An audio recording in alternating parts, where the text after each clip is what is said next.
আমরা সবাই জানি বিএনপি চেয়ারপারসন দেশনেত্রী বেগম খালেদা জিয়া 23 নভেম্বর থেকে আজ অবধি এভার কেয়ার হসপিটালে চিকিৎসাধীন আছেন।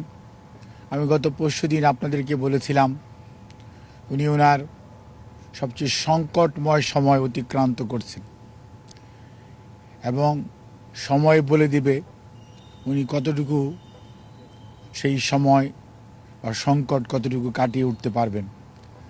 আজকে আপনারা লক্ষ্য করেছেন বাংলাদেশ জাতীয়তাবাদী দলের ভারপ্রাপ্ত চেয়ারম্যান জনাব তারেক রহমান, ওনার সহধর্মিণী ডক্টর জুবাইদা রহমান এবং মরহুম আরাফাত রহমান কোকর, সহধর্মিণী সৈয়দা শামিলা রহমান এবং দেশনেত্রী বেগম খালেদা জিয়ার ছোট ভাই, বড় বোন সহ সকল আত্মীয় স্বজন হসপিটালে এসেছিলেন। অনেকে এখন হসপিটালে অবস্থান করছেন।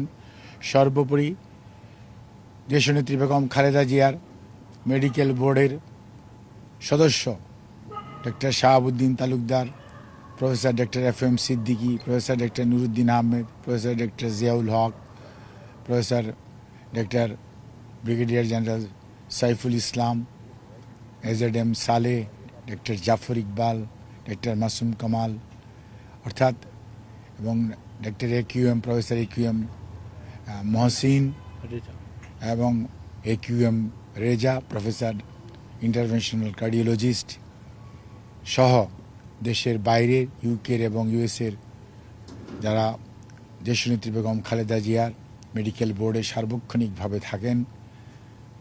আমেরিকা থেকে ডক্টর মোহাম্মদ হাবিবুর রহমান এবং ডক্টর রফিকুদ্দিন আহমেদ এবং জন হ্যামিল্টন এবং হামিদ রব জন হপকিন্সের, ইউকের প্রফেসর ডক্টর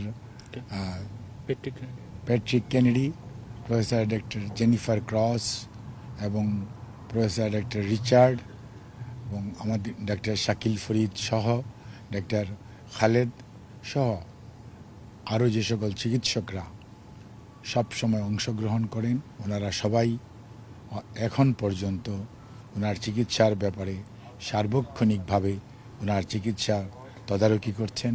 সেজন্য অনেক সদস্য এই মুহূর্তেও হসপিটালে অবস্থান করছেন যারা বাংলাদেশে আছেন এবং দেশের বাইরের যারা আছেন তাদের মধ্যে সবাই অনলাইনে আছেন। ভার্চুয়ালি তাদের পরামর্শ নেওয়া হয়েছে।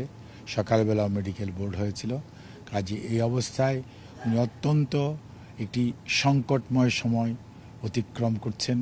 কাজে এই অবস্থায় আমরা শুধু এটুকুই বলতে পারি দেশবাসীর কাছে ওনার পরিবারের পক্ষ থেকে ওনার জন্য দেশবাসী যেমন সব সময় দোয়া করেছে, আমরাও আবারও পরিবারের পক্ষ থেকে ওনার সুস্থতার জন্য দেশবাসীর কাছে ওনার পরিবারের পক্ষ থেকে মহান রাব্বুল আলামিনের কাছে দোয়া করার আহ্বান জানাচ্ছি।